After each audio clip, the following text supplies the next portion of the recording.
I'm going to modify the question slightly for Mr. Harris and ask you this. If a separation referendum passed with 50+1%, would you accept that result as legitimate, or should the government fight it in the courts?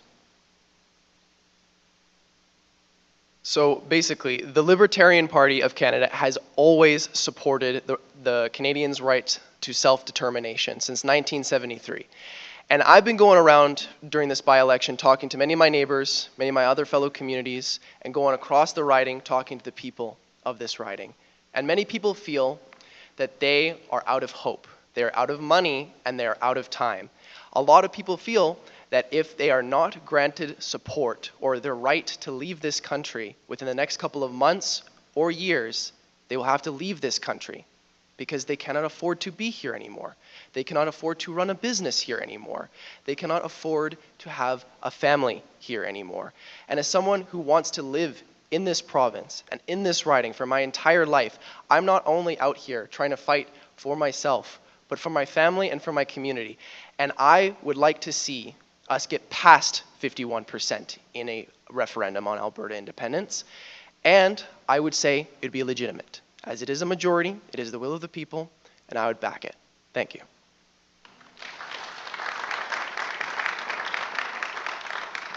What policies would you change to address Alberta's grievances? So primarily, my main object that I want to focus on is supply management.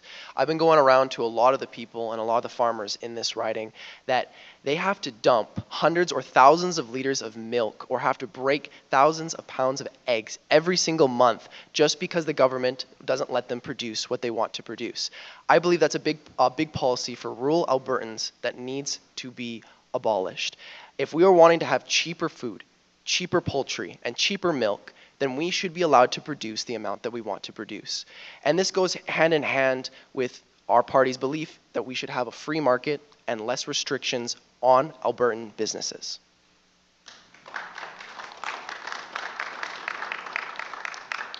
The question slightly, but don't feel confined by my modification. Mr. Carney's disclosures show 574 separate stock holdings with 91% headquartered in the U.S.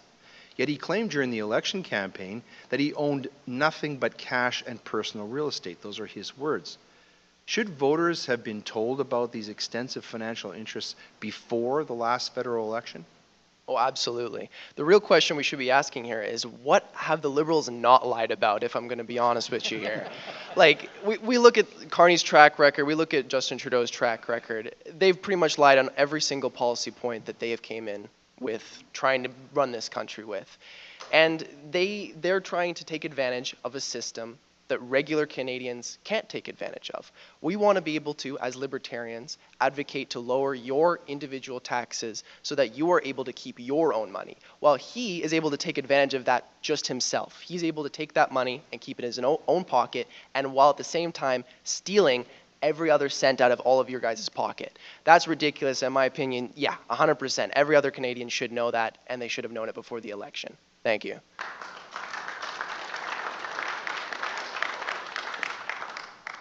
In your view, should the Conflict of Interest Act be changed to require disclosure before someone becomes a candidate for Prime Minister? I agree. I think, honestly, I don't think it goes far enough. I think it needs to be transparent to not only to the candidates that are running for MP or for PM, but also includes their families as well, too. This is a very big issue in the United States where technically they're not committing insider trading because it's their families that are doing the stock trading on their behalf. So in my opinion, it doesn't need to be just the politicians that need to be transparent. It's also the families of these politicians that also need to be transparent as well, too. And I think as well, too, I mean, you guys can correct me if I'm wrong, but Mark Carney's wife is involved in his business. And she gets a very big dividend every single month because of that business. So I think it needs to be expanded farther. Mm-hmm. That's a valid, yeah. You raise a valid point. In the United States, I've noticed that similar questions are being asked about politicians there, specifically Nancy Pelosi. Would you like to comment along those lines? What would you do if you were elected as the Member of Parliament for this riding to restore the confidence of the people, not only in this community, but around the country, in government in terms of not serving their own private interests versus the public interest, which is really their job. Well, I've been nailed on this, but I'll bring it up again. I've had this on my website that I am not running for a pension. I am not running for a paycheck. I'm running to be your representative for free. I want to bring transparency and true representation to this riding without having to take money out of your own pockets. Because it's not like I'm just making a wage, like I'm working an actual honest-to-God job. I am taking money from taxpayer dollars. It's not coming from a private business. It's not coming from donations. It's coming from you. And in my opinion, that's in a completely immoral way to be paid.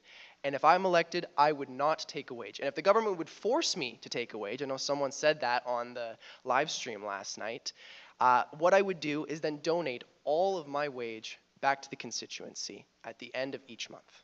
Thank you.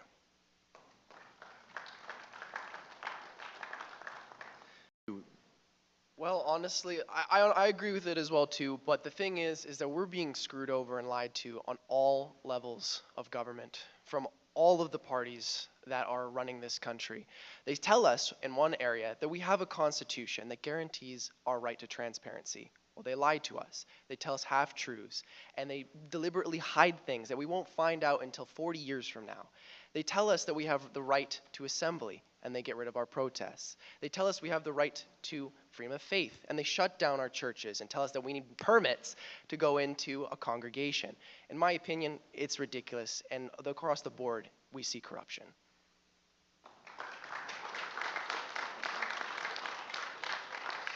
Again, Mr. Harris, you've given us a nice segue into the next topic, which is free speech and digital rights. And so I'm going to give you the opportunity to answer this question first, at least in this topic area. Bill C-63 died on the order paper, but included provisions for life imprisonment for hate-motivated offenses. Do you support legislation like this that critics say could create chilling effects on free expression in Canada?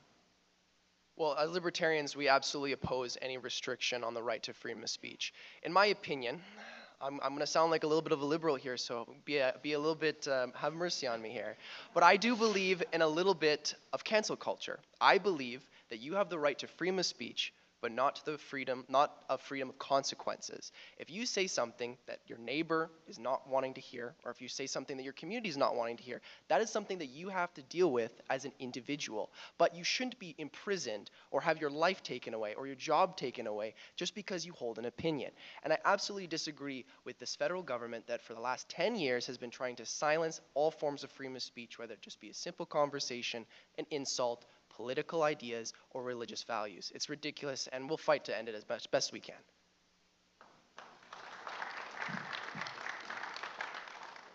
Harris, another bill that the Liberals in Ottawa have been bringing forward is Bill C-11, which allows the CRTC to regulate user-generated content on platforms that should be free, like YouTube.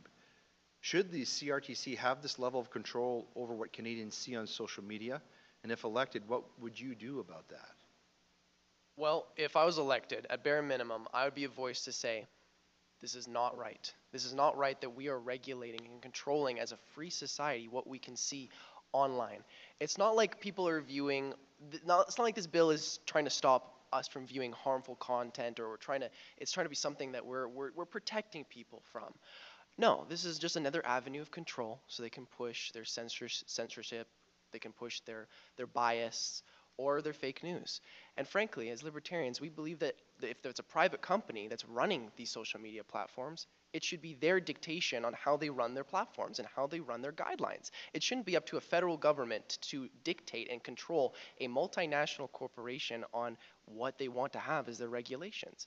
If you want to say, okay, fair enough, if it's posting something that's like, I don't know, something where like it's related to like murder or something like that, something like really, really crazy, okay, maybe you could probably see something in that. But that's not what's happening. That's not what's happening here in Canada. This is just a blatant attempt to censor, and censor. Thank you. How would you strengthen Canada's efforts to protect children from online sexual exploitation and trafficking? My problem is with pushing these type of regulations in the first place is you got to think of it as like a pipeline. At one hand, you think wanting to restrict what you see online is a good thing. It stops our children from being able to see bad things that they probably shouldn't be seeing. It also probably stops a lot of criminals from being able to do a lot of online activity. However, you've now just given a smoking gun to the government to do exactly the same damn thing to you on anything it desires. We see this in the United Kingdom where they say that it's just for one thing. It's just to ban pornography for children to see. And then they proceed to ban what you can or cannot post or see on Facebook. And it keeps going on and on and on until at what point do we say that we shouldn't give the government the power to control that?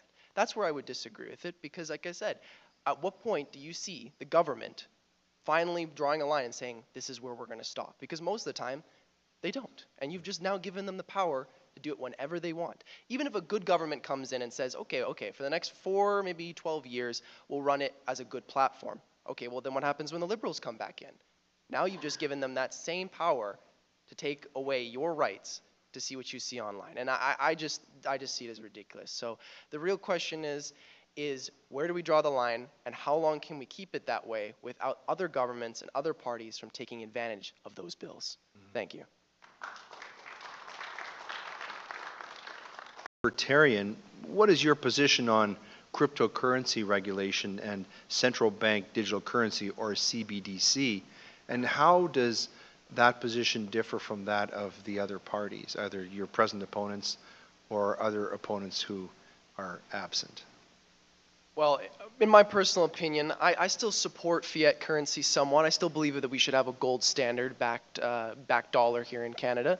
I know probably a lot of my other fellow libertarians that are watching this stream would probably be saying that we should both go and support Bitcoin.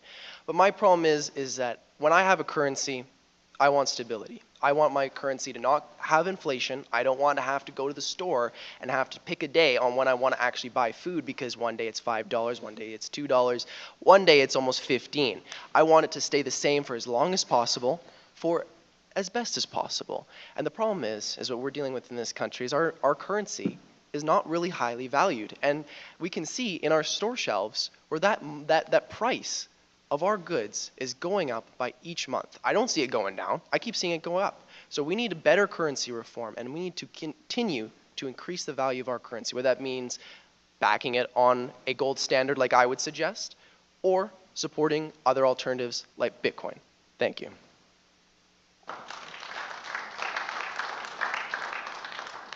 What is the libertarian approach to abortion law in Canada?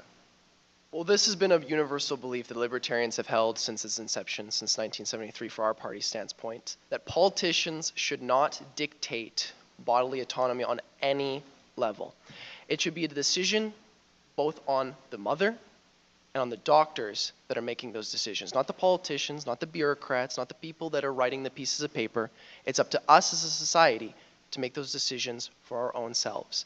Now, while I am personally pro-life in how I live my life, I believe that it's inherently wrong to give politicians the right to control what is either coming out of your body or coming into your body. And if we give politicians and bureaucrats control over that, it's not just going to start with abortion. We've seen this in the States. We've seen this here in Canada. You give them the power to control what can or cannot come out of your body, and suddenly now we have passport mandates where, guess what? If you don't get a vaccine, you're not allowed to go to the store. You're not allowed to go to school. I almost wasn't allowed to go to university because I was told that I couldn't get it unless I had a vaccine. And that's what the problem is. You give the governments, you give politicians these control, and they'll run a mile with it. So you can still have your own personal beliefs. You can still keep fighting for that. You can fight that through a societal lens, but you don't want to be giving the politicians that very well will be turning around that back on you as much as that you think that they will come to your aid. Thank you.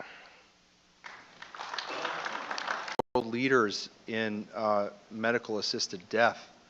Canada's MAID legislation has expanded significantly in recent years, really prompting concerns about the concept of eugenics. Now the government is presenting or about to present legislation that could potentially allow young people to end their own lives without the knowledge or consent of their parents. So I'm going to start with you, Mr. Harris. Do you support the current scope of MAID, Or would you advocate for changes to better protect vulnerable populations in Canada? Absolutely not. I do not support our current station on MAID right now. It is a government subsidized death trap right now. It is using your public funds, your public tax dollars, to basically kill and euthanize this country. Now, in my personal opinion, I've worked in social groups before. I've talked to people before that have had social issues, depression, all those type of above. If we are going to use our tax dollars to support our community, it should be going to support the areas that are actually affecting these people, whether that be helping with rehab, helping with giving everybody a proper therapist, or giving people the proper channels to be able to bring up their frustrations. That's a very valid use, in my opinion, of our tax dollars, instead of going to a literal death machine, in my opinion. Thank you. By way of clarification, Mr. Harris, are you saying that the Libertarian Party is against medical assisted dying per se, or only the government's involvement in it? I'm against it in its entirety, 100%. Then just again, by way of follow-up, how then would you reconcile your party's position on abortion versus its position on MAID? There appears to be an inherent contradiction. So I ask you to comment on that, and I'll turn it over to your opponents to get their thoughts. Oof. That's definitely a difficult one to answer. I'll give you that. But this is why Paul here yeah. didn't come. Yeah, no, he wouldn't answer those questions. 100%, 100%, because we know Pure Paul isn't going to come here and answer those difficult questions. And I know I might not have all the answers here, and that's what most libertarians believe. We don't have all the answers. We don't want to make that decision for you. We want you, as an adult, to make those decisions for you. I don't want the government to come in here and promote a death machine to you and your family. If I had a choice, I'd want us to be able to have support. I am pro-life, like I said before. I would want children to keep being able to live in this country. But at the same time, you can't be giving politicians these power to take over and control your lives, whether it be through a death machine or through abortion. You can't have that. And people need to be able to make those decisions for themselves, not a politician, not a bureaucrat. So you are an adult. You're in control of your life. You make your decision for yourself, not me. Mr. Harris, I'm going to modify the question slightly. Many of the constituents in this riding are rural people, agricultural producers. What would you do about the crippling Chinese tariffs that are not being talked about enough, and how they're impacting Canadian agricultural producers? Well, first of all, I'm just going to say that I'm assuming I'm talking from a perspective that I would be the Minister of Foreign Affairs or Minister of Foreign Trade, but as an MP, or if I was even in that position, my basic assessment would be to look at the person that we're dealing with here, whether it be Trump, whether it be China, and these people. Most of the time, they probably don't want tariffs on our industries. They just want something out of us. And most of the time, especially here in Canada, they want us to get rid of supply management so that we can have equal and fair trade with our trade partners. And we see this with our canola. We see this with our milk. We see this with our eggs, where they are limiting trade with us because we won't play fair. We like to say that it's Donald Trump who's the aggressor, and some might be right on that.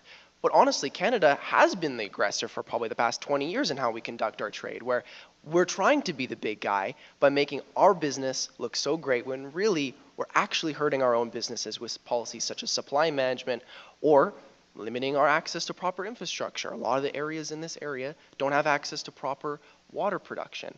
And a lot of these areas, they have to irrigate their own fields. And if they don't have aquifers under their farms, well, they have to pump that in. And the government, if they say that they're promising to take your tax dollars and do it, then, well, they're left behind because they're not allowed to install their own pipelines. They're not allowed to be able to pump it from their neighbor unless their neighbor gives them permission. So their farms go wilt and they lose their land. And that's what we've been seeing across this riding. And in my opinion, we need to give back control to our farmers and to our country to allow us to freely trade and for us to produce what we want to produce. Thank you. Mr. Tariffs. Well, we support free trade in its entirety. A lot of our businesses here in Canada want to be able to not only trade domestically here in Canada and to our neighbors, but also to gate in and take advantage of the big cash cow market that is the United States and or the People's Republic of China. There's a lot of people that are living in both of these countries, and there's a lot of people that want our goods.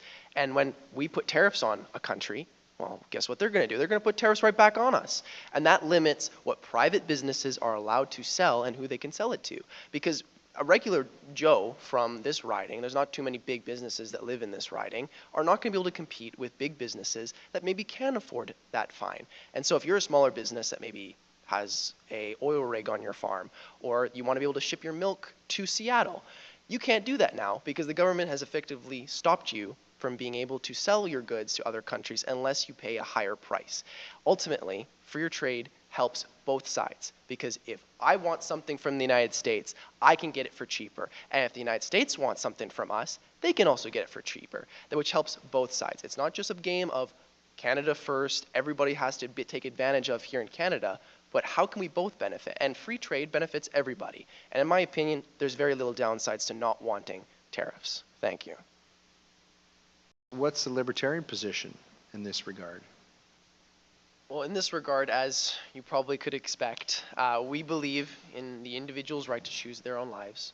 And a lot of the times we see here in this country that this government and this party, that is, we call that the Liberal Party of Canada, is wanting to limit our religious values here in our country. They want to limit it. They want to put permits on it. They want to tell us that we can't go to church unless the government says yes. And guess what? If you give them the power to do exactly the opposite, well, no, like I said, once again, we go back to the pipeline theory again. Once again, you're giving them the power to take away the same rights that you want to take away from others. That's why libertarians believe in individual sovereignty. We believe that you're an adult. You know what's best for you. Your community knows best for you. Your family knows what's best for you. A politician sure as hell doesn't.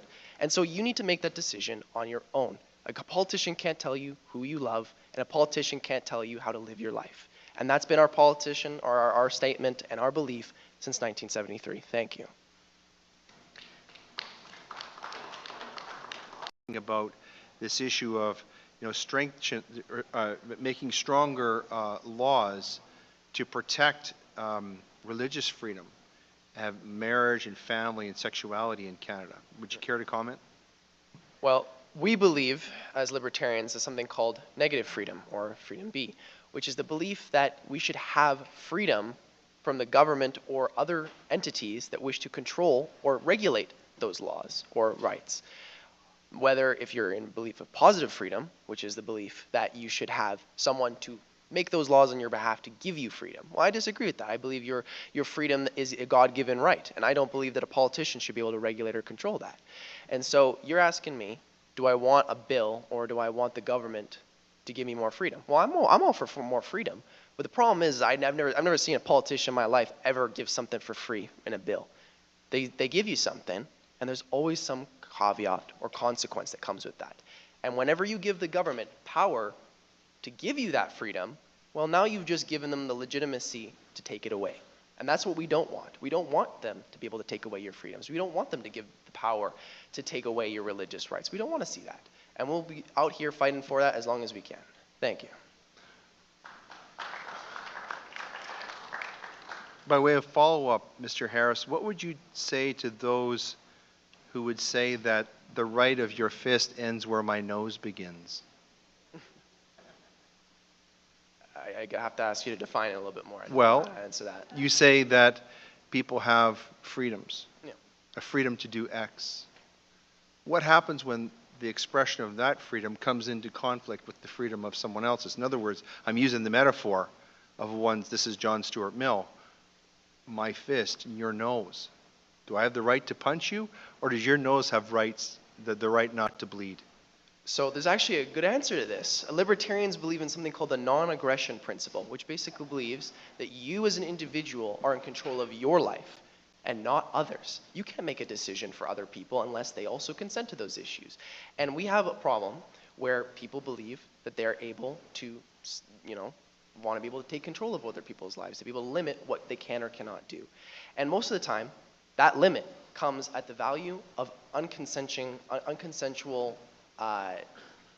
agreements between people, whether it be I don't consent to being punched in the face, I don't consent to being shot, I don't consent to any of these things. And that is not freedom, because you've now taken my freedom away by using that ability. So we believe that you have the freedom as an individual to make your own choices and to not make it for others. Wanted to comment? Asking if I could have a rebuttal to that. Absolutely. Okay. So, I mean, first of all, the People's Party are hypocrites, first and foremost. That's one of the reasons why I'm not running with them. I'm running with the Libertarians. But I would say one thing as well, too. What is stopping with using the non-aggression principle, what is stopping you from being a good neighbor using the non-aggression principle? And also the non-aggression principle is not saying that you need to be a pacifist, that you need to sit down and let someone else take advantage of you. No. It believes you and it allows you to give you the right, inherent right to your own body. And that includes self-defense. I believe in this country, we need to have a castle doctrine, or belief that we need to be able to defend ourselves. And that comes with the belief that we can't just allow anyone to punch ourselves in the face, or punch someone else in the face. If someone comes after me with a stick, I'm going to come after them with an AR-15. Thank you. Mr. Willerton, would you care to comment? Negative, no. Okay. I don't want to get in a fight. Yeah. Apparently he's accepted the non-aggression idea. Yeah. So let's move on to answer that question. Well, I would generally say that most politicians are not honorable. If you look at any politician right now, they're any level, they're corruptible. They're a man after all. Man is full of greed. That is one of our sins. If you look at any politician right now, I'll tell you, they have done something wrong in their career. The best way that we can be better representatives and better politicians for you is to, as I would like to say, do the Javier Milei approach, who is a Libertarian, by the way, the president of Argentina. His idea is you don't dilly-dally on your promises. When you make promises, you do it, and you do it as soon as possible. You don't wait 3 years till the next election comes, and you do it the final year to say, oh, I did my promises, guys, vote for me this time. No, you do it within the first month. Even if that means you got nothing else to do for the next 2 years, you sure as hell better get your policies in order and do it. And like I said, how I, as a member of parliament, would act with that honorableness would be to not work for myself, but for the community by not taking a pension, not taking a wage, and making sure that everything that I do in my office would be transparent and open to the public. Thank you. How about you, when facing a vote in Parliament, which would take priority for you? Your party's directives, your personal conscience, or the clearly expressed wishes of your constituents? And if you can you provide us of an example where you might break from party lines? I first and foremost, I'm here as a representative of you guys. I'm not here to be your boss. I'm here to be your representative. You guys are my boss. I'm not your boss. You guys want something, you call me, and I'll do it for you. I would probably say, I'd probably break from my party on a couple of things, because I know there's a lot that can be done in terms of infrastructure redevelopment for our rural communities, repaving roads, repairing our water lines. There's a very big issue with sewage, where it's dumping into our groundwater because the government's not repairing that stuff. I'd probably break on those lines. I'd help to repair our rural community and help make sure that we have the proper infrastructure. But at the end of the day, community comes first, and that's what I'm here for. Mr. Harris? We have a uni party right now, whether it be the Conservatives, Liberals, or New Democrats, that believe that they owe your vote. That if you don't vote for them, it's a waste of a vote. And at the same time, as Abraham said, if you don't vote for us, well, guess what? It's a waste of a vote in their opinion. But guess what? They, for the last probably couple centuries here, have been elected. And what exactly have they done for our communities? What exactly have they done to support the people here? I don't see Pierre Poilievre coming up on this stage talking with you guys. I don't see Darcy coming on this stage to talk with you guys. And I sure as hell don't see either of them talking about the issues that are affecting this community. Whether it be the issues of supply management, where farmers are losing their land, ancestral land, because they're not allowed to actually use it. That whether it be the Eastern governments taking advantage of Alberta, Saskatchewan, and Alberta through equalization, I don't see them taking a stand on those. I don't see it at all. I don't see any of these people taking a stand on self-determination for Alberta or for any of the provinces here in Western Canada. And so if you believe in the ideas of liberty, family, and independence, I will be here every single day to fight for you and to bring your voice to Parliament and bring it to Ottawa on your behalf. Thank you.